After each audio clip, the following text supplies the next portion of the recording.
그런즉 이제 너는 삼가일자다. 여호와께서 너를 택하여 성전의 건물을 건축하게 하셨으니 힘써 행할지니라 하니라.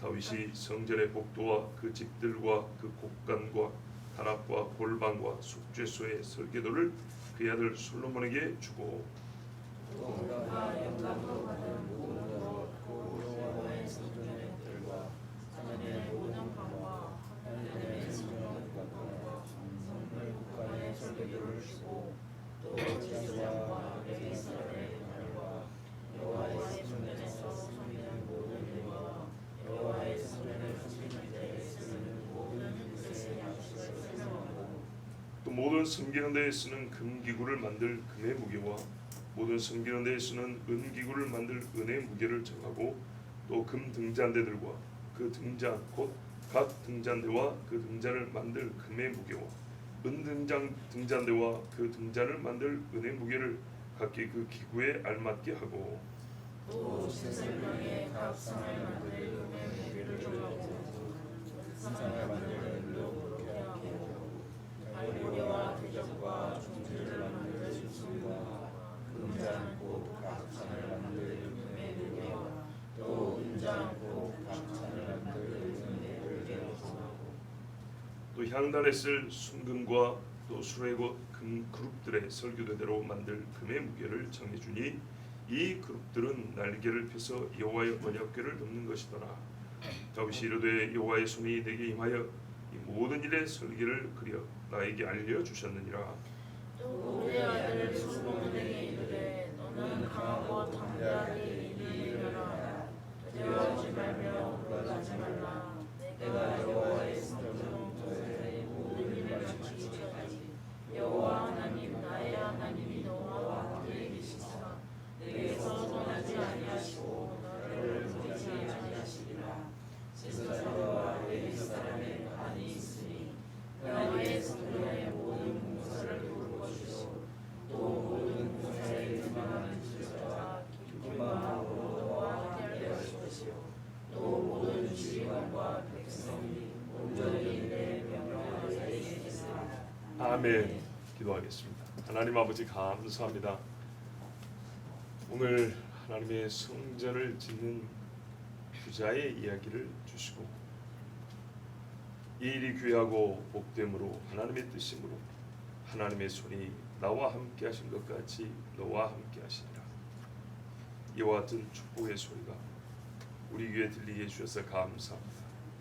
하나님의 뜻을 행하고자 하는 전 교우의 마음이 하나 되어 나와 함께 하시는 하나님이 너와 함께 하시도다 라고 서로 고백하고 축복할 수 있는 교회가 되게 하시고 실로 우리의 손에 하나님의 거룩한 뜻을 맡겨주사 하나님의 집을 짓는 복된 자녀들이 되게 하여 주시옵소서. 예수 그리스도의 이름으로 기도하옵나이다. 아멘. 말씀 전체를 보기 전에 20절에 다윗이 사랑하는 아들 솔로몬에게 했던 축복의 한마디, 여호와 하나님 나의 하나님이 너와 함께 계시사 내게서 떠나지 아니하시고 너를 버리지 아니하시니라. 이 말씀이 모든 믿는 하나님의 자녀들에게 이루어지길 축복합니다. 자, 오늘 말씀의 제목은 누구의 열심으로 말미암음일까 그랬습니다. 이 열심 이야기 나와서 어떤 사람의 공로를 취하지 않은 뜻이 아니고요. 말 그대로 하나님께서 보시는 뜨거운 가슴을 말합니다. 뜨거운 심령, 엘리야처럼 특심한 마음, 갈렙과 같은 다른 마음, 그 마음이 누구에게 있었느냐, 그리고 하나님께서 누구의 그 마음을 사용하셔서 여호와의 집을 지으셨느냐. 여러분, 누가 이스라엘에 있는 예루살렘 성전을 3000년 전에 지었습니까? 솔로몬이죠. 그렇죠? 근데 저의 약간 궁금증이 있습니다.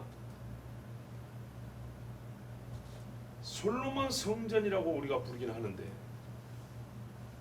오직 솔로몬의 성전이라고만 불려지는 것이 옳은가?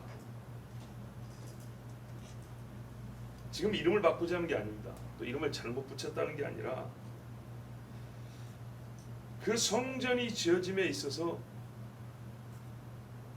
공로, 헌신이 그 성전을 지은 자라는 그 칭호의 영예가 솔로몬에게만 돌아가고 우리가 솔로몬 하는 것이 그게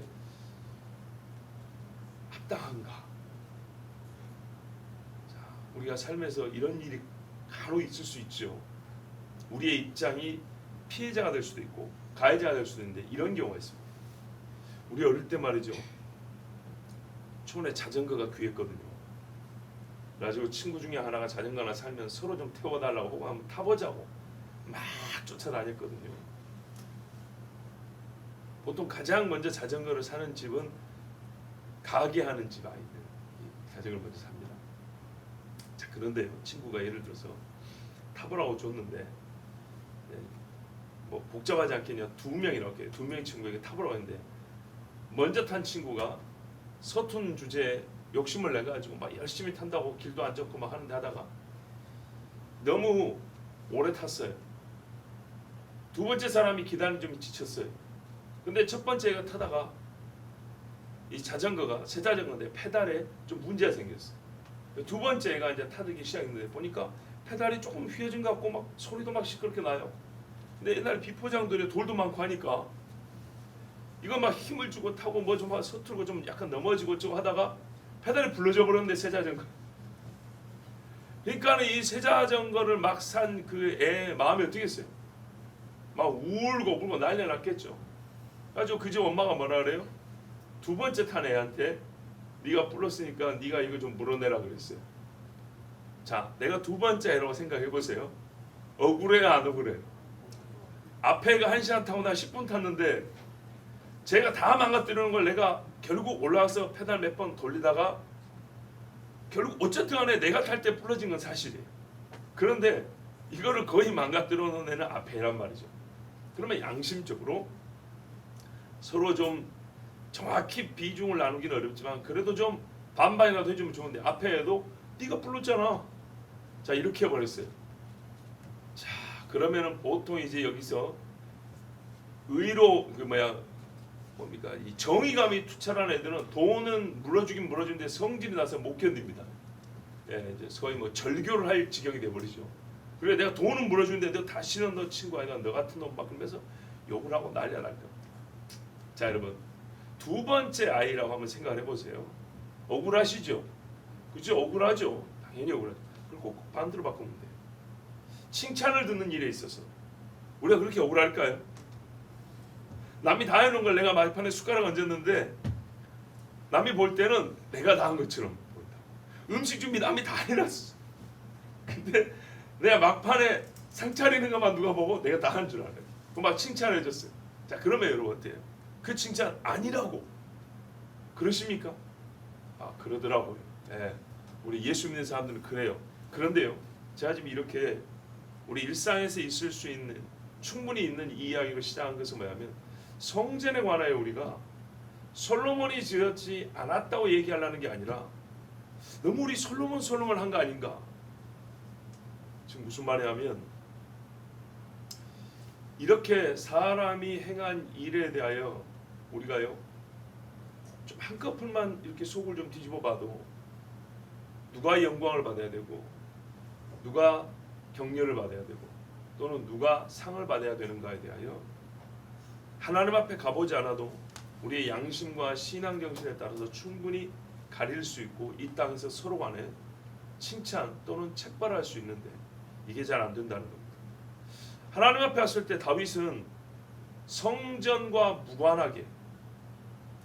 무관한 사람으로 여겨지고 성전이 세워지는데 하나의 수고도 하지 않은 자로 그렇게 성전과 관계된 상을 못 받는 그런 사람이 있을까요? 우리 양심에 볼 때는 솔로몬보다 더 하나님께 상을 받았으면 받았지 못 받지는 않았을 거라고 충분히 그렇게 생각할 수 있죠. 그런데 문제는 제가 이 질문을 던지기까지 우리가 그렇게 생각을 안 해봤다는 겁니다. 생각할 능력이 없다는 게 아니라 능력이 있으니까 지금 이 몇 마디에 바로 생각이 되잖아요. 근데 안 해봤다는 겁니다. 자, 이런 식으로 우리가 할 수 있고 하면 좋은 생각을 안 함으로 얻게 되는 좀 불유익이 뭐냐면 겸손입니다. 누군가 어떤 좋은 일이 발생했을 때 나 아닌 누군가의 수고와 나 아닌 누군가의 열심이 앞서 있었고 더 컸다는 것을 생각을 해볼 수 있는데, 그 생각하기를 게을리할 때 어떤 일이 벌어졌냐면 나의 기도를 들어주신 하나님께 감사합니다 플러스 나보다는 저 사람이 더 수고하여 이 일이 이루어진 겁니다 라는 겸손이 동반될 수 있는데, 이 뒷부분 겸손이 빠져서 타인에게 돌아가야 될 칭찬과 영광을 원하든 원치 않든 나 혼자 고스란히 다 받아버리는 결과가 야기되는 수가 있다는 것. 이건 매우 적극적으로 원했던 건 아니지만 그런 일은 발생합니다. 왜? 남에게 주어야 될 걸 안 줬기 때문이죠. 성경에 보면 너희가 시비와 다툼과 원망 없이 하고 서로 화목하게 하면서 각각 남을 자기보다 낮게 여기고 그랬다. 낮게 여기려면 타인의 수고에 대하여 생각해보는 시간이 반드시 있어요. 그 억울함에 대해서만 제가 이랬고 저랬고 그래서 내가 손해배상을 이렇게 다 할 필요는 없는 거고 막 이렇게 따진다면 좋은 일에 있어서도 칭찬 듣는 일에 있어서도 내가 한 것이 무엇이고 타인이 한 것이 무엇이고 계산적인 인간이 되라는 것이 아니라 자기를 낮추고 겸손하고 타인을 높이는 신앙인, 성경이 그걸 항상 가르치잖아요. 그 귀한 신앙인의 덕스러움을 함양하기 위해서라도 이런 생각하는 습관을 가지는 게 좋습니다. 그래서 이 귀한 신앙인의 덕목을 우리가 배우고 연습하기 위해서 오늘 말씀의 실제를 본 것입니다. 자, 본문에 보면 다윗이 9절에 이렇게 사랑하는 아들에게 말합니다. 내 아들 솔로몬아, 너는 내 아버지의 하나님을 알고 온전한 마음과 깊은 뜻으로 섬길지어다. 여호와께서는 모든 마음을 감찰하사 모든 의도를 아시라. 내가 만일 그를 찾으면 만날 것이요 만일 내가 그를 버리면 그가 너를 영원히 버리시리라. 아멘. 먼저 뭐라 그래요? 하나님을 알고 온전히 섬겨야 한다. 섬기되 온전하게 제대로 섬겨야 한다. 주는 너를 알고 계신다. 사람의 속을 알고 계신다. 다윗이 그렇게 알았어요. 그런 하나님을 섬겨 알았어요. 나의 속을 아시는 하나님으로 그렇게 섬겼어요. 그래서 그분을 찾으라. 찾으라는 마음이죠. 마음속 찾으라. 그러면 하나님이 너를 버리지 않을 것이다. and 그리고 너에게는 또 사명이 있다. 하나님이 너를 택하시고 성전을 짓게 하시려 너를 택하셨다. 이게 얼마나요 감격스러운 말씀인지 모릅니다. 다윗의 아들이 몇 명입니까? 잘난 아들이 몇 명이에요? 그런데 다윗의 말처럼 이 유약하고 어린 아들에게 하나님이 성전을 짓게 너를 부르셨다.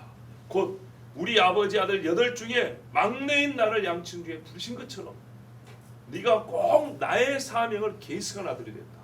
내가 받는 사랑을 그대로 받고 내가 하나님께 부름받아 받은 사명을 네가 그대로 받은 자, 이런 큰 복을 받은 자가 되었으니 네가 하나님을 떠나지 말라. 이렇게 말하면서 구체적으로 성전 건축에 대한 가르침을 줍니다. 자, 보십시오. 간단하게 보겠습니다. 10절에 사명이 있다 말씀했죠.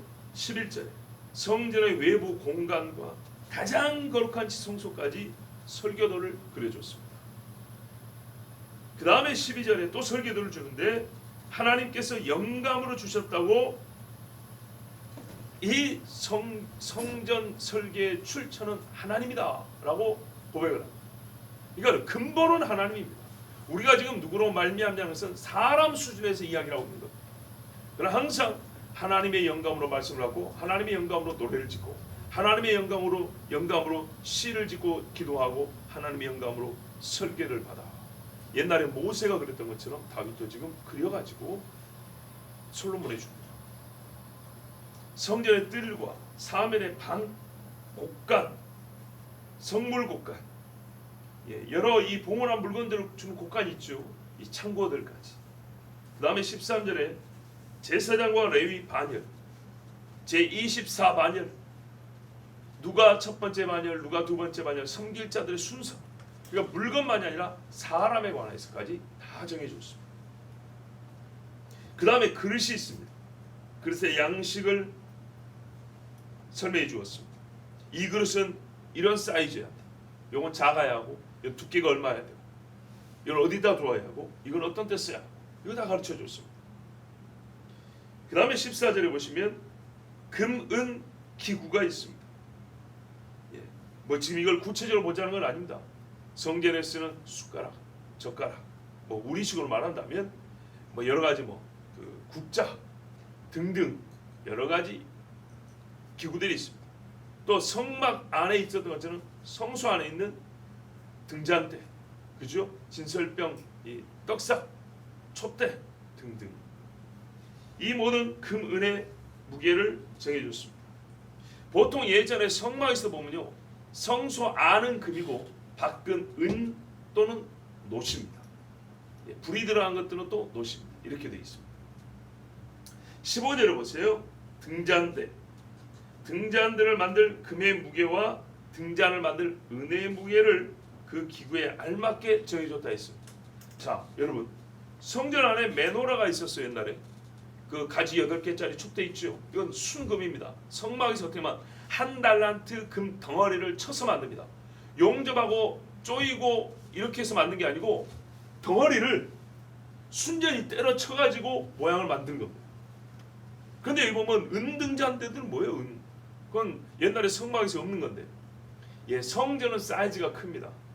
불을 피울 때가 많다고요. 그죠? 옛날에는 제단 앞에 씻는 녹대야가 있었어요. 녹대야. 근데 성전은 어떻게 해요? 너무 사이즈가 크니까 어떻게 하죠? 소 12마리가 받추는 엄청난 몇 미터짜리 녹대야를 만들었잖아요. 그것처럼 넓어서 여기도 불을 피해야 되고 저기도 불을 피해야 되고 불 피울 때가 이제 많은 거예요. 그래서 다윗이 금등잔대를 만들 곳과 은등잔대를 세워놓을 곳을 가르쳐줍니다. 그걸 크기를 얼마나 해야 되고, 그러니까 금은의 정량이 다르겠죠. 이거를 가르쳐줍니다. 자, 16절입니다. 진설병의 각 상을 만들 금의 무게. 자, 떡이 12개인데 떡이 얼마나 크냐면요, 이만해요. 이만해. 네, 엄청 커요. 떡상이 큽니다. 이렇게. 자, 이 떡상을 만들 금, 그리고 은상을 만든다는데 정확히 이건 모르겠어요. 이렇게 무언가를 또 올려놓을 만한 상이 필요했다는 것이죠. 땅바닥에 두면 안 되기 때문에 그런 것은 진설병을 놓는 거 외에 나머지는 은.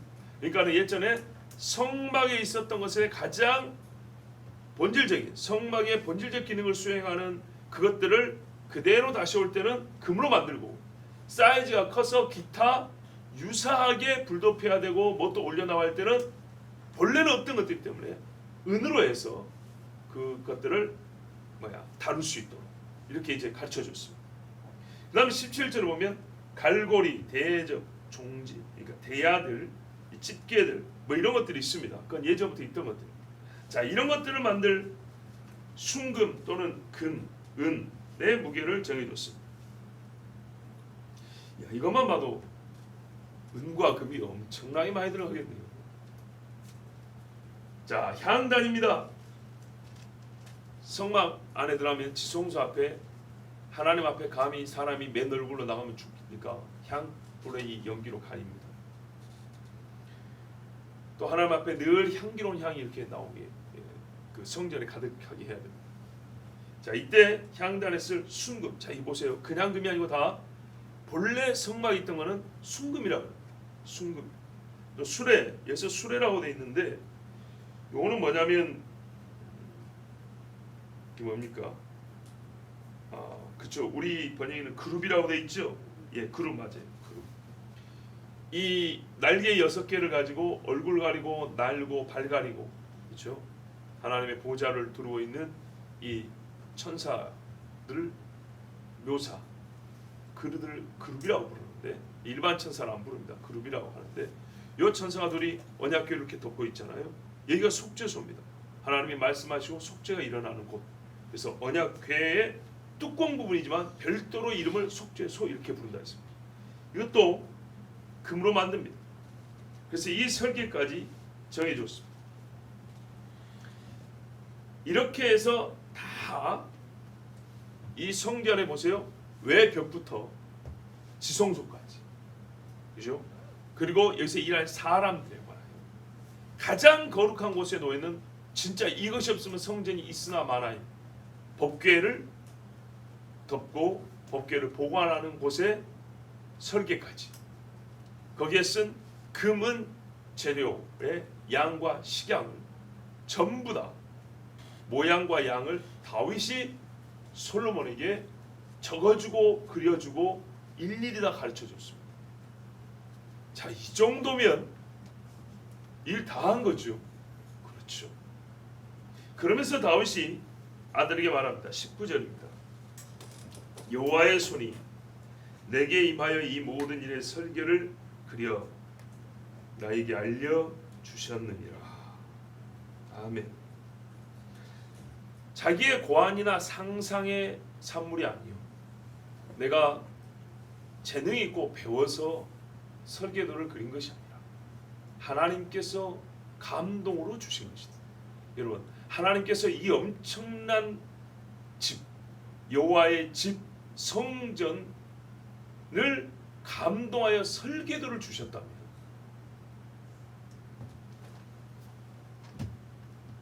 다시요.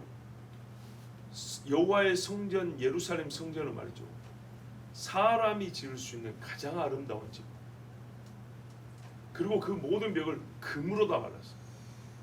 이 아름답고 귀한 집, 사람이 지은 집 중에 가장 거룩한 집을 하나님의 감동으로 한 사람이 받아 그 모든 설계도를 다 그릴 수 있었다면, 노아가 만든 방주 설계도를 못 믿습니까? 하나님께서 감동하여 성경을 쓰게 했다는 거 못 믿으시겠습니까? 믿으셔야 합니다. 예. 바울이 말하면 내가 사람에게 배운 바가 아니요 그리스도께 직접 들은 바. 우리가 신앙생활하면서 그리스도께 직접 들은 바가 이제는 끝났다고 보십니까? 그건 아닙니다. 그러나 먼저 말씀하신 것과 후에 말씀하신 바가 일치하되는 것은 항상 진리입니다. 예. 그래서 하나님께서 오늘도 우리가 기도할 때 직접 음성도 들려줄 수 있고 환상도 보여줄 수 있지만 성경의 전체적인 맥락과 하나님의 뜻에 합쳐야 됩니다. 자, 다윗이 하나님의 손에 의하여 설계도를 그렸다 하고 고백을 하고, 여호와의 성전은 근본적으로 여호와로부터 주어진 집이다 이랬습니다. 즉 설계도만 왔겠습니까? 하나님께서 허락하지 아니하시면 이 집에 관한 모든 일은 단 한 가지라도 사람의 손으로 행할 수가 없다입니다. 우리 눈이 보기 전에, 우리 눈앞에 나타난 선한 일들은요, 우리 눈앞에 있기 전에 먼저 하나님의 눈앞에 있었던 일들, 하나님의 마음속에 있었던 일들. 그래서 여호와께서 자기의 기쁘신 뜻을 따라 우리 마음에도 소원을 두게 하신다고 했어요. 다윗의 소원이 뭡니까? 내가 악인의 궁정에 첫날에 있는 것보다 여호와 집에 문직이라도 단 하루라도 그 집에 있고 싶다. 이렇게 열심히 특심했던 사람이 다윗입니다. 그 마음을 하나님께서 주셨고, 그는 그 한편 부담스러운 마음을 잘 간직했던 사람입니다. 자, 이것을 아들에게 알려주고 설계도까지 다 주면서 20절 말씀에 축복 내지는 격려를 합니다. 너는 강하고 담대하게 일을 행하라. 두려워하지 말며 놀라지 말라. 내가 여호와의 성전 공사의 모든 일을 마치기까지 여호와 하나님 나의 하나님이 너와 함께 계시사 너에게서 떠나지 아니하시고 너를 버리지 아니하시니라. 아멘. 여러분, 이 부분에서 여호와의 성전 공사라는 말만 가려버리면 마치 여리고성 전투를 앞둔 여호수아에게 하신 말씀과 아주 흡사하죠. 그 느낌이, 예, 맞습니다. 하나님의 집을 짓는 일은 전투입니다. 전투라. 에스라와 느헤미야 돌아왔어요. 그 전에 스룹바벨이 돌아왔을 때 예루살렘 성전과 성벽을 지을 때 실제로 어떤 일이 있었는가 보세요. 살해 위협이 있었고요. 음모가 있었고요. 여차하면 전쟁이 날 수 있었습니다. 하나님의 능한 손이 두르고 보호하셨기 때문에 안전할 수 있었습니다. 다윗이 사방을 평정을 해놨다 하더라도 마귀가 틈을 타고 이 나라에 들어올 수 있습니다. 하나님께서 물샐 틈 없이 방비해 주셨는데 그 방비를 위하여 먼저는 가장 앞선 자 우두머리 된 다윗과 솔로몬이 일치된 마음을 갖고 있어요. 이 마음이 변하지 않아야 됩니다. 다윗이 말합니다. 이 일은 실제로 전쟁과 같은 두려워하지 말라. 놀라지 말라. 작은 일이 아니다. 실제로 작은 일이 아니다. 여러분 옛말에도 집을 한번 짓고 나면 사람이 10년이 늙는다는 우리 일반적으로 하는 말들이 있습니다. 그만큼 수고가 크기 때문입니다. 그런데 하나님의 집은 솔로몬이 나중에 스스로 고백했지만 엄청나게 크고 힘든 일을 했습니다. 그런데 그 일을 행하기 위해서는 다윗과 솔로몬의 마음만 하나 돼서 되는 게 아니고요. 여기에 공사하는 사람들의 마음도 일치해야 됩니다. 그리고 이거는 국제적인 사업이었습니다. 왜냐하면 성전에 쓸 제목이 이스라엘에서 나지 않아요. 저기 레바논의 백향목을 수입했어야 되는 거예요. 그렇죠?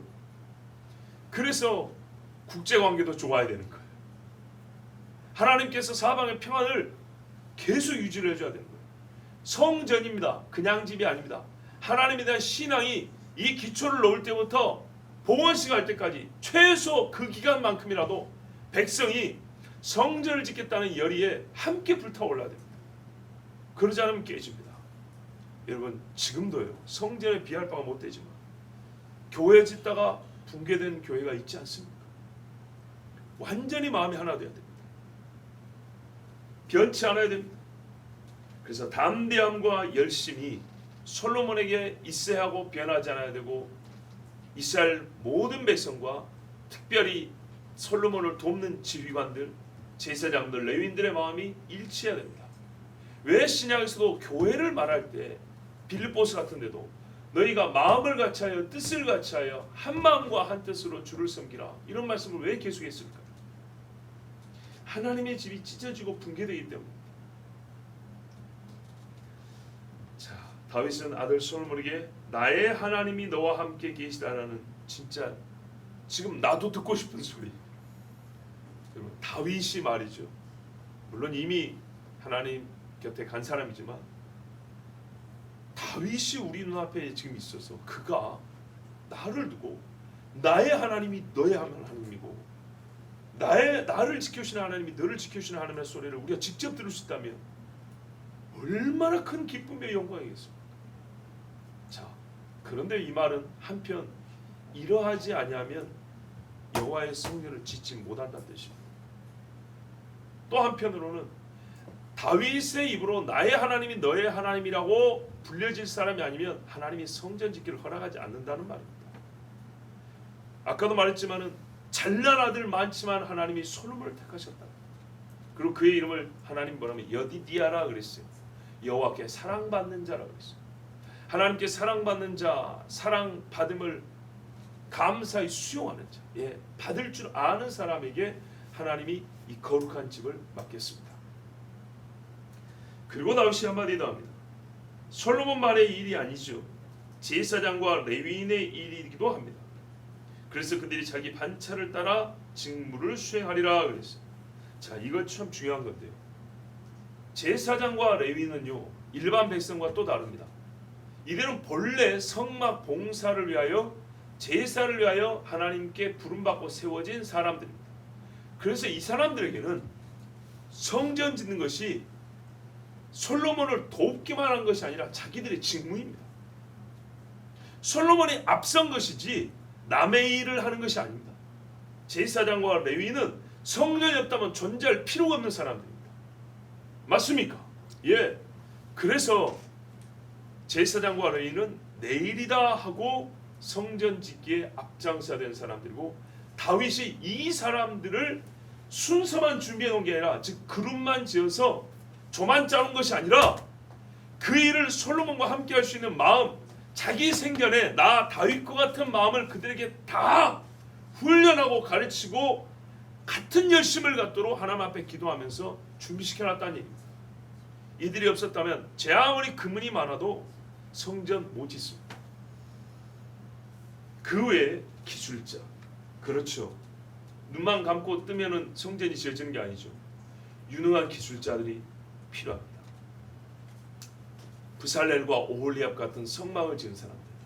자, 브살렐과 오홀리압이 돈 받고 성막 지었을까요? 제가 지금 하는 말 또 오해하면 안 돼요. 노동한 사람들에게 수고비를 주지 않는 그런 뜻이 아니에요. 지금 이스라엘 사람들이 자기 교회 짓는 이야기를 하고 있는 겁니다. 자기들의 섬기는 하나님 집을 짓는 이야기를 하고 있는 겁니다. 여기 보니까 기뻐하여 그랬죠. 기쁜 마음으로 21절에 그들이 기쁜 마음으로 너와 함께한다. 자원한다 이 말입니다. 기쁜 마음, 한자 표현으로 자원하여 너를 섬길 것이다. 이 사람들이 숨어 버릴 수 있습니다. 아, 성전 짓는다고 재원이 얼마나 준비됐다고? 수조, 요즘 말하면 뭐 수십조가 준비됐다고 성전 짓는데, 야 그러면 좀 세게 불러도 되겠는데, 이런 생각한 게 아니에요. 거기서 나중에 너희 수고비라고 솔로몬 왕이 챙겨줘도 고맙고 안 줘도 우리는 하나님 집 짓는 거 내 평생에 내 손으로 이 하나님 집을 짓는데 내 손의 수고를 함께 할 수 있다면 진짜 다윗이 문지기로 있고 싶다는 그 마음처럼 나는 그것이 감사할 뿐입니다 하고 그런 마음을 가진 자들을 세워놨다는 얘기입니다. 그뿐이 아닙니다. 많은 사람이 모인다고 되는 게 아니죠. 중구난방하면 안 되겠죠. 우리가 들어보셨지만 수십 톤에 달하는 돌이 예루살렘에서는요 석수와 미장리의 목수의 그 두드리는 소리, 돌 깨는 소리 하나 안 들렸다 했습니다. 다 밖에서 그거를 만들어서 와서 쌓기만 하고 조립만 했다 그랬습니다. 엄청난 기술이죠. 그리고요 이 일을 위해서는 그 많은 사람들의 힘을 모을 수 있는 감독관이 필요합니다. 지혜롭게 이 일을 수행할 수 있도록 솔로몬이 여기저기 다니면서 가르치고 감당할 수는 없잖아요. 석수에게 갔다가 금은 세공자에 갔다가 목수에게 갔다가 레바논에 나무 잘 자르고 있냐 갔다가 저기 시내가에 돌 잘 뜨고 있냐 이거 다 볼 수는 없잖아요. 그 말은 솔로몬만큼이나 하나님을 향한 사랑이 있고 지혜로운 사람들, 리더십이 있는 사람들이 역시 준비되어 있어야 한다는 겁니다.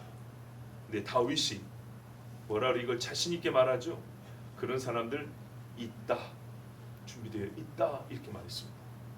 그러면 이거는 솔로몬이 준비시킨 사람입니까? 다윗이 준비시킨 사람입니까? 다윗이 있죠. 자 그러면 여러분 생각해 보세요. 어느 날 갑자기 내가 하나님께 영감 받았는데 모여봐. 너는 뭐하고 너는 뭐하고 너는 뭐하고 다 나와 같은 마음도 가져야 돼. 알았지? 그런다고 이게 될까요? 아닙니다. 이 사람들도 다윗과 비슷할 정도의 수년 내지는 수십 년 비슷한 마음을 갖고 있어요. 그러기 위해서 필요한 게 뭐냐면 이들은 하나님께 다윗은 직접 영감을 받고 설계도까지 받고 평생에 성전 짓기에 열심히 있었지만 이 사람들은 다윗은 아니었어요. 그러나 다윗 사후에 다윗이 살아있을 때와 같이 일을 하고 비슷한 열심으로 일을 하기 위해서는 다윗이 살아 생전에 그 열심을 수십 년 동안 지속적으로 보여줘야 됩니다. 그래야 이게 물들듯이 들어오는 거예요. 이해되시죠? 타닥타닥 쳐서 마음에 입력을 해주는 것이 아니라 배어 들어가는 거예요. 다윗 옆에 있으면서 다윗의 성전을 향한 열심이 배어 들어가는 거예요. 저 사람 입만 벌리면 여호와의 성전. 그 밑에 있는 장관이 집에 가서 왕이 성전 이야기 하더라. 성전. 장관의 아들이 조그만할 때부터 크면서 아 우리 왕이 하나님의 성전? 성전이 뭐예요 아빠? 옛날에 모세 선지자가 성막을 지었네 하면서 그 아이가 자라고 20년 됐을 때 어떻게 돼요? 이 중에는 디자이너가 있고 이 중에는 석수가 있고 이 중에는 군인도 있고 예를 들면 말이죠. 이 중에는 율법을 배워서 증거하겠다라는 또 그 후예들 중에는 레위인들도 있고 이래가지고 이 사람들이 양성이 되는 겁니다. 다윗과 함께. 자, 다윗이 젊어서 늙을 때까지 변하지 아니하고 하나님의 성전을 입에 달고 산 거예요. 그랬을 때 이 수많은 사람들이 전국으로 퍼지는 다윗의 마음. 여호사밧 때 보세요. 여호사밧이 아합과 연합하다가 쫄딱 말고 죽기 직전까지 와가지고 그 하나님께 회개한 마음으로 선지자 말 듣고 회개한 마음으로 이스라엘 전역에 여호와의 율법을 가르치고 제사장과 판관들을 세웠다 했어요. 하나님 앞에 온전한 여호사밧 왕의 마음이 제사장과 레위인과 재판관들을 통해서 이스라엘 유다 전역에 가르쳐지고 전역에 배어 들어갔어요. 그랬더니 나중에 아람 연합군이 들어와서 어떻게 해요? 유다 사람 전체가 여호사밧과 똑같이 하나님 앞에 기도하며 서버리는 거예요. 다윗이 그렇게 보여주지 않았다면 이건 불가능한 일입니다. 자, 여러분, 이렇게 다윗이 솔로몬에게 다 가르쳐주고 설교를 그려 적어준 후에 앞에 있는 백성들에게, 그러니까 이게 공개적인 일, 앞에 있는 백성들에게 한마디 더 합니다.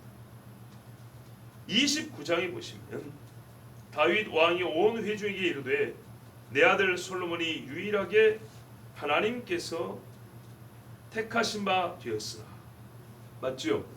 29장 1절로 아직 어리고 미숙하며 이 공사는 크도다. 이 성전은 사람을 위한 것이 아니요 여호와 하나님을 위한 것이라. 내가 이미 내 하나님의 성전을 위하여 힘을 다하여 준비하였나니, 다윗이 다 한 거죠.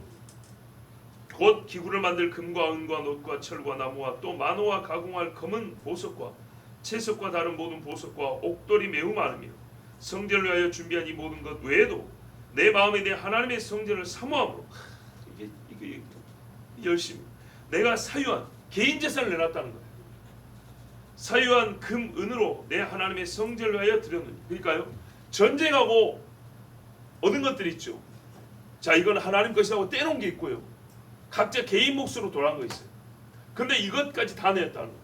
이게 요즘 말하면 물려준 유산이 없어요. 자신한테 줘야 될 거 하나님께 다 내려버린 거예요. 내가 사유한 금 은으로 내 하나님의 성전을 위하여 드렸노니 곧 오빌의 금 3,000 달란트와, 어마어마하죠. 하만이 유다인 죽인다고 뭐 달란트라면 은 1만 달란트 페르시아 왕한테 나는데 은 1만하고 금 3,000하고 비교가 됩니까?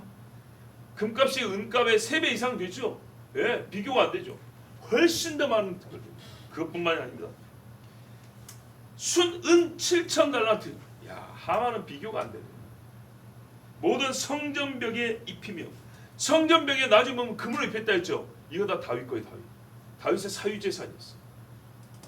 금, 은 그릇을 만들며 장인의 손으로 하는 모든 일에 쓰게 하였노니 오늘 누가 즐거이 손에 채워 여호와께 드리겠느냐 하는지라. 자, 자기는 사모하는 마음으로 즐거이 드렸다는 거예요. 이걸 백성에게 말한 다음에 나한테 공약을 한 거예요. 드리겠다는 거예요. 누구처럼 공약하고 안 내놓는 그런 정치인이 아니에요. 자기 거 다 내놨어요. 어마어마한 걸 다 내놨어요. 이건 다르게 말하면 다윗 자신의 평생 목숨값입니다. 다 내놓고 난 다음에 아마 충분할 겁니다. 근데도 뭐라면, 자, 기회가 없을까 싶어 말하는데 누가 또 자원하여 드리겠느냐. 그러니까 보세요, 백성이 따르잖아요. 6절 이하에 가문과 지파의 지도자들이 또 즐거이 드렸다 했어요. 광야에서 성막 지을 때하고 똑같은 양상이에요. 근데 보세요, 다윗이 이렇게 하니까 백성이 즐거이 드렸죠. 그러면 성전 자체를 향한 마음이 다윗이 올곧게 이 마음을 줄기차게 갖고 있기 때문에 백성들이 똑같은 마음을 갖고 간 거예요. 이게 강요로 된 게 아니잖아. 자원하여 즐거워. 자, 여러분, 다시 한번 이제 묻습니다. 솔로몬이 지은 성전이 솔로몬 성전이라 불려도 되겠습니까? 성전 건축의 모든 수고와 찬사를 솔로몬에게만 돌려도 되겠습니까?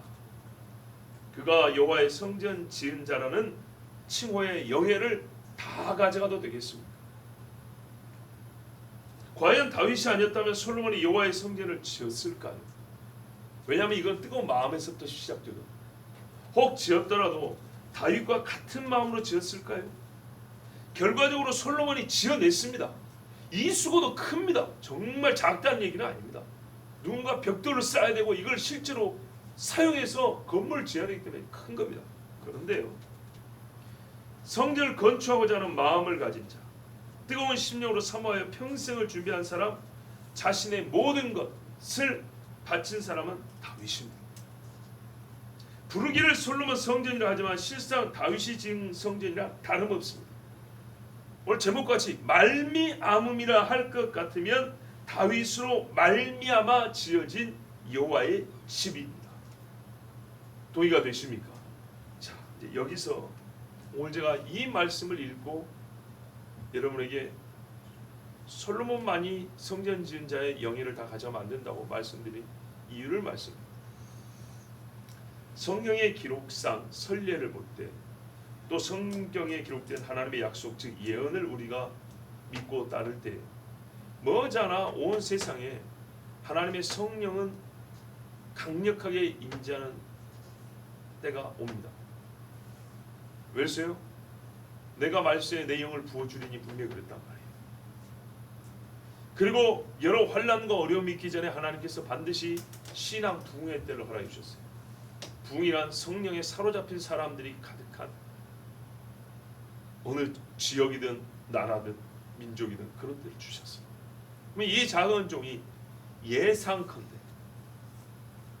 머지않아 이 땅에 하나님께서 전 세계 모든 사람이 될지 아니면 어느 지역을 택하실지 모르지만 이 땅에 즉 이 한반도에 하나님의 성령이 강하게 임재할 때가 올 것이라 저는 그렇게 예상해요.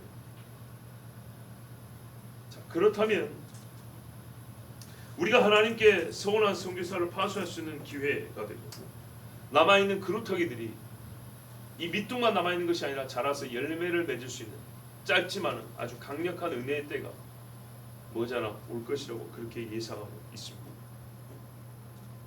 그날 하나님께서 모든 영광을 취하시면 마땅하지만 사람 중에 이제는 다윗과 솔로몬을 말한 것처럼 사람 중에 누가 그날에 오메네요 스스로 남보다 자기를 낫다 하여 영광을 취하는 일이 없어야 되기 때문에 이 말씀을 미리 드리는 겁니다.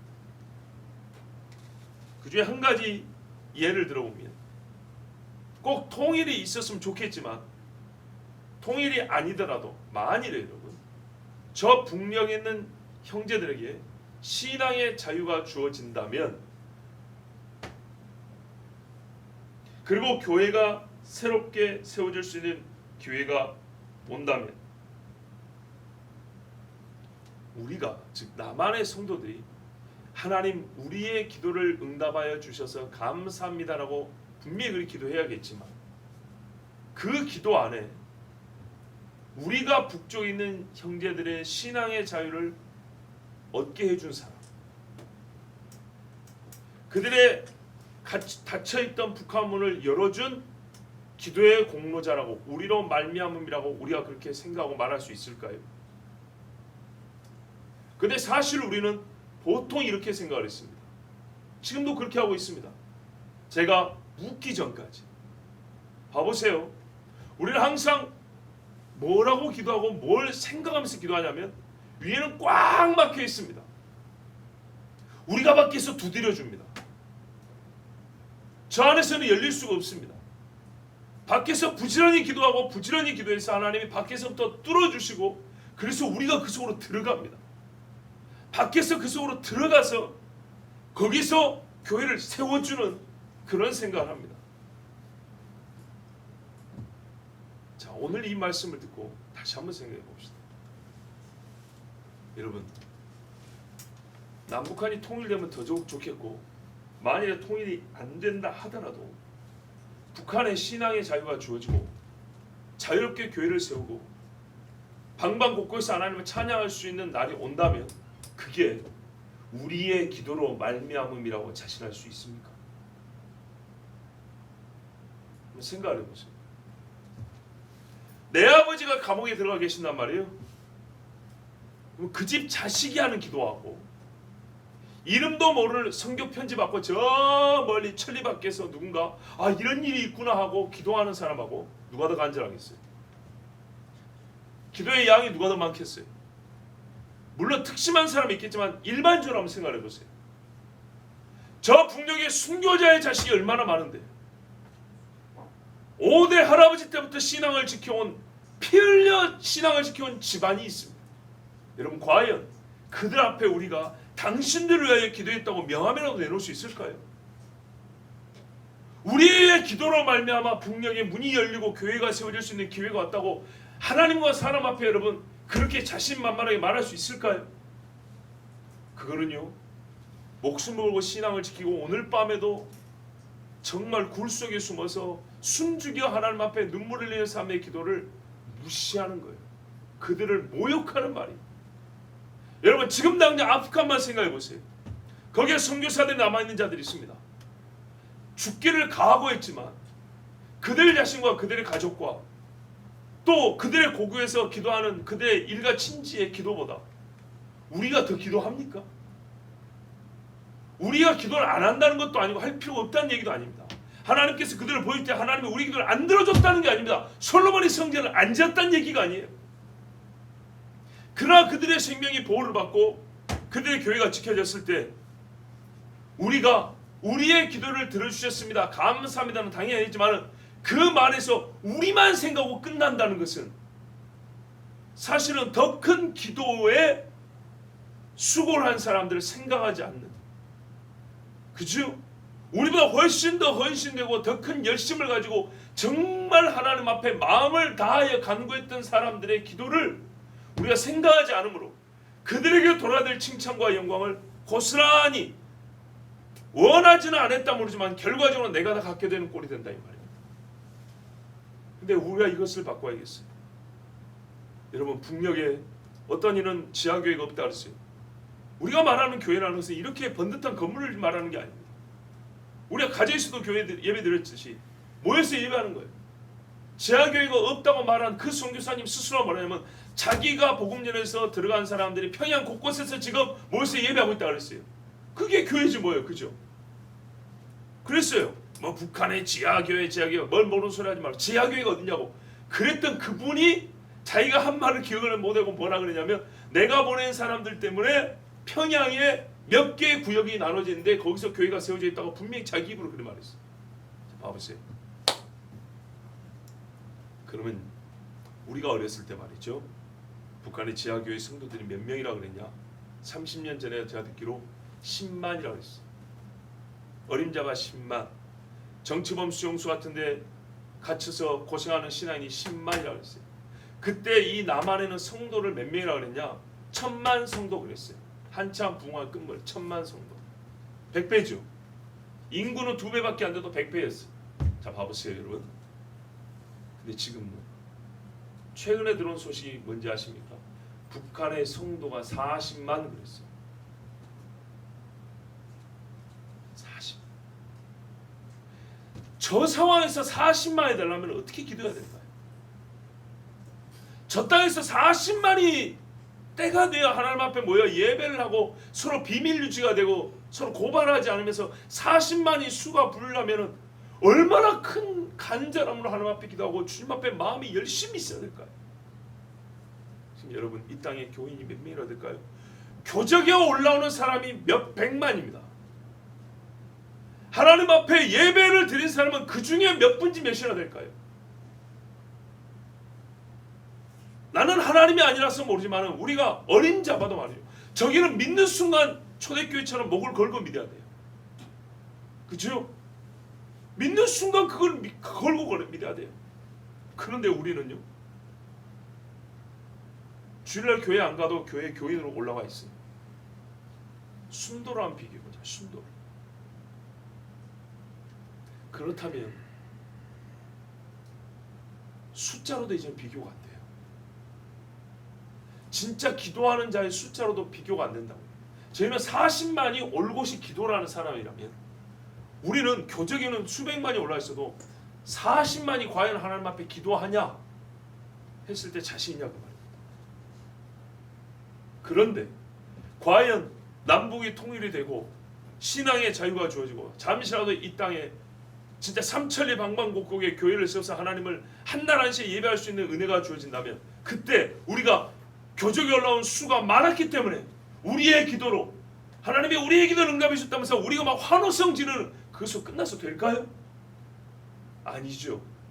이건 비양심적인 거예요. 오히려 북한에 가서 이렇게 말하죠. 형제의 기도를 하나님이 응답하셨습니다. 우리 기도 응답 안 했다는 뜻 아닙니다. 우리가 지금 다윗과 솔로몬을 둘을 천국 가서 동시에 만난다면 다윗이여 당신이 하나님을 향한 사랑에 우리는 감동했습니다. 하나님의 성전을 짓고자 하는 다윗의 당신의 열심에 우리는 정말 이 땅에 있을 때 큰 은혜를 받았습니다. 이렇게 말하는 것처럼 저 풍경에 있는 성도들의 기도, 그들의 수고로 말미암음이라고 우리는 말할 수 있어야 돼요. 결코 우리가 스스로 영광을 취해서는 안 돼요. 이게 지금부터 훈련되어 있어야 하고 우리가 신앙생활의 1대1의 관계에서도 이게 훈련이 되어 있어야 되는 겁니다. 그래서 솔로몬이 어떻게 했냐? 이 말씀을 읽고 마칩니다. 성전을 다 지었습니다. 솔로몬도 사실 엄청 고생했습니다. 강하고 담대함을 유지하는 수고했습니다. 수많은 사람들을 지휘하고 이 성전이 성전답게 만들기 위해서 최종 감독 검인을 친 사람이 솔로몬입니다. 이 일을 해야 했습니다. 엄청나게 큰 영적 책임이었습니다. 자, 그런데 이 일을 다 한 후에 솔로몬의 입이 뭐라고 하냐? 제가 지금 이렇게 여러분에게 설교한 것은 성경을 따름입니다. 그냥 우리 겸손하자, 신앙으로서 겸손한 덕이 아니고요, 실제로 성경에 이렇게 기록이 되기 때문에 제가 그것을 우리의 신앙의 덕목으로 삼아야 된다고 말한 겁니다. 성경도 항상 겸손하라 그러고, 성경에 실제로 솔로몬이 뭐라고 고백하냐? 다 성전을 지은 다음에 역대하 6장 4절에서 11절에 이렇게 말합니다. 왕이 이르되 이스라엘 하나님 여호와를 송축할지로다. 먼저는 하나님께 영광.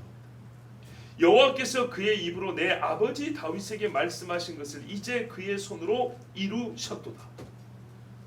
이르시기를 내가 내 백성을, 그러니까 자기한테 말한 게 아니라는 거야. 내가 내 백성을 애굽 땅에서 인도하여 낸 날부터 내 이름을 둘 만한 집을 건축하기 위하여 이스라엘 모든 지파 가운데서 아무 성읍도 택하지 아니하였습니다. 내 백성 이스라엘의 주권자가 될 사람을 아무도 택하지 아니하였더니 예루살렘을 택하여 내 이름을 거기 두고 또 다윗을 택하여, 이렇게 땅과 사람을 택할 때 예루살렘과 다윗을 택했다는 거예요. 다윗을 택하여 내 백성 이스라엘을 다스리게 하였노라 하신지라. 내 아버지 다윗이 이스라엘의 하나님 여호와의 이름을 위하여 성전을 건축할 마음이 있었더니 여호와께서 내 아버지 다윗에게 이르시되 네가 내 이름을 위하여 성전을 건축할 마음이 있으니 이 마음이 너에게 있는 것이 좋도다. 아멘. 나 솔로몬은 지었지만 하나님과 이렇게 대화한 적이 없어요. 하나님 앞에 이런 칭찬 들은 적이 없어요. 왜? 하나님이 성전을 위하여 다윗을 택했다고 그랬어요. 아시겠죠? 성전을 위하여 먼저 택한 사람이 다윗이고 건축을 위하여 택한 자가 솔로몬인 거예요. 그러나 너는 그 성전을 건축하지 못할 것이요 내 허리에서 나올 내 아들 그가 내 이름을 위하여 성전을 건축하리라 하시더니 이제 여호와께서 말씀하신 대로 이루셨도다. 보세요. 그러니까 내 아버지로 말미암음으로 시작된 일이고 나는 건축을 했을 뿐이다. 솔로몬이 이렇게 겸손하게 말했어요. 내가 여호와께서 말씀하신 대로 내 아버지 다윗을 대신하여 일어나 이스라엘 왕 위에 앉고 이스라엘의 하나님 여호와 이름을 위하여 성전을 건축하고 내가 또 그곳에 여호와께서 이스라엘 자손과 더불어 세우신 언약을 넣은 궤를 두었노라 하니라. 아멘. 보세요. 부자한 거 아니에요. 그래 내 손으로 지었다. 그런데 이 마음 택하심은 내 아버지로부터다. 하나님께서 내 아버지의 마음을 보시고 좋다 그랬지 내 마음 보고 좋다는 거 아니에요. 이렇게 인정을 했어요. 그러면 솔로몬이 어떻게 해요? 영광을 먼저는 하나님께 다음으로는 아버지께 돌린 것 아니겠습니까? 바로 이 신앙 자세를 말하는 겁니다. 어느 날 우리 앞에 정말 하나님께서 하나님의 집을 또 지을 수 있는 기회, 놀라운 하나님의 영광을 찬송할 수 있는 기회를 이 땅에 크게 부어주실 날이 있다고 나는 그리 믿고 기도하고 있습니다. 근데 그때 말이죠, 봐라 우리 기도 이러면 안 되는 거예요. 우리보다 더 많이 기도한 사람이 있어요. 더 피 흘려 수고한 사람이 있어요. 더 크게 열심을 가진 사람이 있어요. 그래요. 그들의 열심을 보고 하나님이 좋다 했고 우리는 끝에 집을 지었을 뿐이에요. 이렇게 하나님 앞에 인정해야 됩니다. 오늘 이 말씀을 들었으므로 우리가 이제부터 우리 신앙생활에서 이런 신앙의 자세를 가져. 이게 다윗의 마음이요 솔로몬의 마음입니다. 이 모든 마음이 하나님께서 기뻐 받으신 마음이었습니다. 그리고 바울은 초대교회를 지을 때마다, 교회를 세울 때마다 성도들에게 이 마음을 가르쳤습니다. 그래서 그리스도 예수의 마음이라고 가르쳤습니다. 여러분 기도하십시오. 하나님은 우리 모두의 기도를 들으십니다. 그리고 기도가 응답되었을 때 하나님께 영광을 돌리시고 더 뜨거운 마음, 열심을 가지고 주께 나아갔던 자들에게 정말 당신의 열심을 하나님께서 받으셨습니다라고 고백하십시오. 하나님이 이 마음을 기뻐하십니다. 기도하겠습니다.